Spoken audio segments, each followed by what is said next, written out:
Doctor Shah Hasan Siddiqui साहब, महंगाई का एक नया तूफान आ रहा है, तावीलें दी जा रही हैं। कुछ रोज़ तो पहले शहबाज गिल साहब कह रहे थे कोरोना की वजह से ट्रांसपोर्टेशन का निज़ाम मुतासर हुआ है, पोर्ट्स पर जो है वो निज़ाम बुरी तरह मुतासर हो गया, जिसकी वजह से एक महंगाई का तूफान आने वाला है। प्राइम मिनिस्टर साहब कहते हैं कि हम आवाम को समझा नहीं पा रहे कि महंगाई क्यों हो रही है। आपको समझ आ रही है महंगाई क्यों हो रही है? मेरा अपना ख्याल ये है कि मौजूदा हुकूमत ने और स्टेट बैंक ने जो पॉलिसियाँ अपनाई हैं वो खुद दिफा नहीं कर सकेंगे। अगर इनको कटहरे में आज खड़ा कर दिया जाए या बाद में खड़ा कर दिया जाए तो वो इन पॉलिसियों का दिफा नहीं कर सकेंगे, नंबर एक। नंबर टू ये कि अगर फ़र्ज़ कीजिए कि हमारे वज़ीर ख़जाना को ये कहा जाए आप IMF बन जाएं और आप बताइए कि आप बढ़ाएंगे कि नहीं बढ़ाएंगे। इन्होंने तो मुतालबा ही नहीं किया था कि हम बिजली के नर्ख ना बढ़ाएं, इन्होंने तो सिर्फ मोहलत मांगी थी, इसलिए मुतालबा नहीं किया था कि उसका कतई कोई जवाज़ नहीं था। बिल्कुल वाज़ेह तौर पे मैं कह रहा हूँ। और आप देखेंगे कि आने वाले महीनों में पेट्रोलियम मसनूआत की कीमतें कई दफ़े बढ़ेंगी और बिजली के नर्ख कई दफ़े बढ़ेंगे। इसमें किसी पाकिस्तानी को कोई शुबा नहीं होना चाहिए। बुनियादी बात यह है कि हमने सितंबर जो है मार्च से जून तक जो फैसले किए थे शरह सूद को कम किया था और एक पैकेज दिया था। उसके बाद आपने ये कहा कि हमने सस्ती शरह सूद पर कर्जे दे दिए। तो जब सितंबर 2020 आया था तो उस वक्त पता चल गया था तिजारती खसारा बहुत तेज़ी से ऊपर जा रहा है और एक साल स्टेट बैंक ने इंतज़ार किया और जब 42 अरब डॉलर का 15 माह में तिजारती खसारा हो गया, जो कि पिछले साल से इसी 11 अरब डॉलर ज़्यादा था, तो स्टेट बैंक ने कुछ इक़दाम उठाए।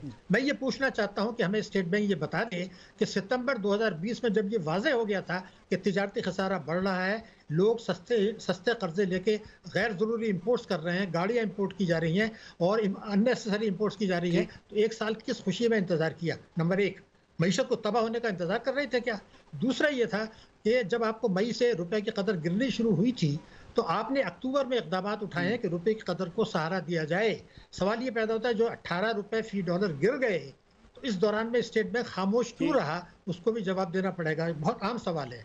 तीसरी बात, बुनियादी चीज़ मैं आपको बता दूं कि हम लोग 55 अरब डॉलर की इंपोर्ट करते हैं सालाना औसत। अगर 1 लाख डॉलर की इंपोर्ट करें तो जब इमरान खान साहब तशरीफ लाए थे तो वो बनते थे और आज जो इंपोर्ट करें तो उसकी मालियत में 50 लाख का फ़र्क हुआ, 47 लाख का फ़र्क हो गया 1 लाख डॉलर के ऊपर, जिस पे आप कस्टम ड्यूटी लेते हैं और खुश होते हैं। तो फिर 55 अरब डॉलर का कहाँ तक गया होगा ज़रा अंदाज़ा लगा लें।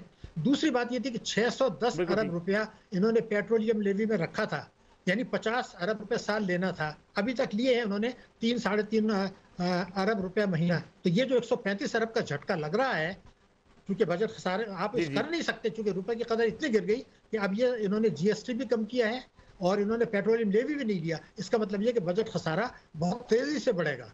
तो इसको आप किस तरीके से कंपेंसेट करेंगे? डॉक्टर साहब, क्या ये हकीकत नहीं है कि जो बिजली के मुआहदे हुए हैं वो इतनी महंगी बिजली हुकूमत को लेनी पड़ती है, फिर सस्ती देनी पड़ती है, तो ये डेफिसिट जो है उसको पूरा करने के लिए कीमतें बढ़ानी पड़ती हैं? तो जिस वक्त ये बजट बना रहे थे 2019 का, 2020 का, 2021 का, तो ये बातें कोई आज आई है मंजर आम पर।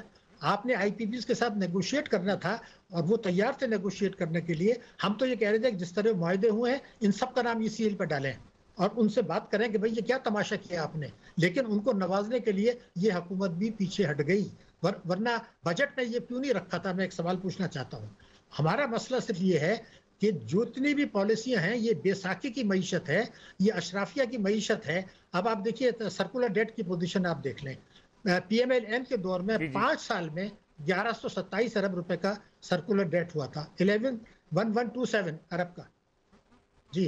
5 साल के अंदर इन्होंने ये कहा था कि हम उन वजूहात को दूर करेंगे, हंगामी बुनियादों पर दूर करेंगे जिसकी वजह से सर्कुलर डेट होता है। तो उन्होंने कितना दूर किया कि 3 साल में 1153 अरब हो गया, यानी जितना उन्होंने 5 साल में किया था इतना इन्होंने 3 साल में कर दिया। तो मुझे ये बताया जाए कि जिन हंगामी इक़दाम का आपने ऐलान किया था कि हम करेंगे, वो कहाँ चले गए? इसलिए तो आपने ना तवानाई के शोबे में इस्लाहत की, ना आपने टैक्सों के शोबे में इस्लाहत की, और ऐसे फैसले किए ना स्टेट बैंक उसको दिफा कर सकेगी, इनको कटहरे में खड़ा किया जाए, ना हुकूमत कर सकेगी। ये बहुत संगीन मामला है, क्योंकि इस तरह पाकिस्तान की सलामती को खतरात पैदा हो गए। और मैंने आपको जैसे कहा कि IMF से तो इन्होंने रिक्वेस्ट ही नहीं की थी कि बिजली के नर्ख ना बढ़ाएं, ये तो सिर्फ मोहलत मांग रहे थे। इसलिए कि मैं आपको 2 जुमले और बता दूं, बजट में 570 अरब रुपए कहा था कि सूबे खर्च नहीं करेंगे, हमको वापस दे देंगे, उन्होंने नहीं दिए। और उनके सूबाई बजट में आ गए थे कि नहीं दे रहे हैं, तो आपको जुलाई से पहले उस बजट को एक्सेप्ट करना, एडजस्ट करना चाहिए, तो वो नहीं किया। तो ये तो बजट खसारा आसमान पे जा रहा है, मुल्क के कर्जे आसमान पे जा रहे हैं, और महंगाई बढ़ने के साथ साथ बैरूनी कर्जे पे जा रहे हैं, एफडीआई गिर रहा है, इसलिए कि दुनिया देख रही है कि ये बजट तो बेमानी है, तो एफडीआई जो गिरा है तो वो पूरा नहीं हो रहा है। ये सारे वो चीजें हैं जो हुकूमत को बैठ के सोचनी पड़ेंगी। डॉक्टर शाहिद सिद्दीकी साहब, अगर ये महंगाई का तूफान ऐसे ही बढ़ता रहता है और डॉलर की कीमत मजीद बढ़ने का इम्कान है, तो फिर लोग क्या करेंगे? देखिए, महंगाई तो बढ़ेगी, जैसे मैंने आपसे कहा कि पेट्रोलियम मसनूआत की कीमतें बढ़ाई जाएंगी मुतअद्दिद मरतबा, बिजली के नर्ख जो है बढ़ाए जाएंगे मुतअद्दिद मरतबा, इसलिए कि हमारा पॉलिटिकल कमिटमेंट नहीं है। जैसे मैंने आपसे कहा कि मुझे स्टेट बैंक इस बात का हुकूमत जवाब दे दे कि सितंबर 2020 में उन्होंने रुपए की कदर को कंट्रोल करने और तिजारती खसारे को कंट्रोल करने के इकदाम क्यों नहीं उठाए, और अक्टूबर 2021 में आके उठाए, जो कि बहुत लेट हो चुका है। तवानाई के शोबे में जो इस्लाहात होती हैं वो आने के फ़ौरन बाद की जाती हैं, क्योंकि उसमें टाइम लगता है। जब इलेक्शन ईयर आने वाला हो तो ये इस्लाहात नहीं की जा सकती। अब तहरीक इंसाफ 9 साल से केपी में है, क्या वो सोलर के लिए उन्होंने कोई काम किया? नहीं किया। तो मेरा कहना ये था कि ये तो रुपए की कदर गिराई गई है।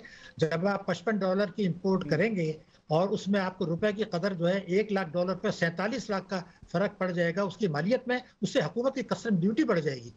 तो ये तो उन्होंने टैक्सेस बढ़ाने के लिए एक ड्रामा किया और मुल्क की मईशत को फंसाया। और जैसे मैंने आपसे कहा, इन्होंने IMF से ये नहीं कहा था कि हम बिजली के बर्फ नहीं बढ़ाएंगे, इन्होंने कहा था जी हम बढ़ाना चाहते हैं, बढ़ाएंगे, थोड़ी सी मोहलत दे दें। इसका मतलब ये खुद तस्लीम कर रहे हैं कि मईशत को इन्होंने मुश्किलात में डाला है। ऐसे फैसले किए हैं जिसमें कटहरे में खड़ा होना पड़ेगा तहरीक इंसाफ को भी और स्टेट बैंक के गवर्नर को भी। मार्केट इकोनॉमी का मतलब ये नहीं होता कि आप रुपए की कदर को गिरने दें और बिला जवाज गिरने दें। जी डॉक्टर साहब, फाइनल कमेंट आपसे मैं चाहूंगा, नालायकी है या बदनीति है?